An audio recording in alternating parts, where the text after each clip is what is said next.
Məlumdur ki, kainatın yaradılması Big Bang adlanan böyük partlayışla başlayır və həmin andan etibarən genişlənməyə davam edir.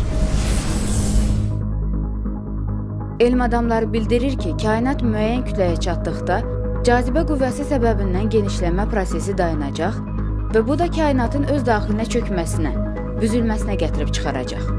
Qeyd edilir ki, kainatın büzülmə prosesi Big Crunch adlanan çox yüksək temperatur və sıxılma ilə nəticələnəcək. Bu isə bütün həyati funksiyaların yox olması deməkdir. Stanford Universitetinin fizika professoru Renata Kalloş və Andrei Lind bu mövzu ilə bağlı belə açıqlama verir. Kainatın aqibəti kiçilməyə və ya yox olmağa doğru gedir.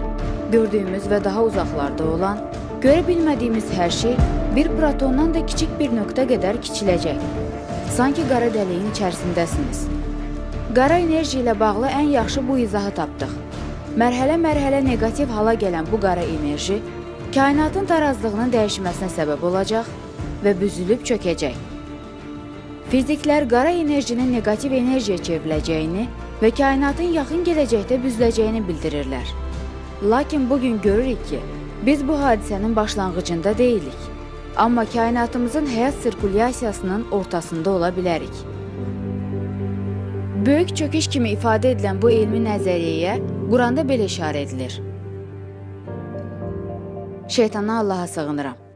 Göyü kitab səhifəsi kimi büküb qatlayacağımız gün, ilk dəfə yaratdığımız kimi qaytarıb əvvəlki halına salırıq. Biz yerinə yetirməli olduğumuz vədi mütləq yerinə yetirəcəyik. Allahı lazımınca qiymətləndirmədilər. Halbuki qiyamət günü yer bütünlüklə onun ovucunun içində olacaq. Göylər isə onun sağ əli ilə büküləcəkdir. O aid etdikləri sifətlərdən tamamilə uzaq və ucadır. Big Crunch nəzəriyyəsinə görə kainat əvvəlcə yavaş, sonra artan sürətlə çökməyə başlayacaq. Nəticədə sonsuz sıxlıq və temperaturda, sonsuz kiçiklikdə olan bir nöqtəyə çevriləcək. Bu elmi nəzəriyyə Quran ayələri ilə tam uyğunluq təşkil edir. Doğrusunu Allah bilir.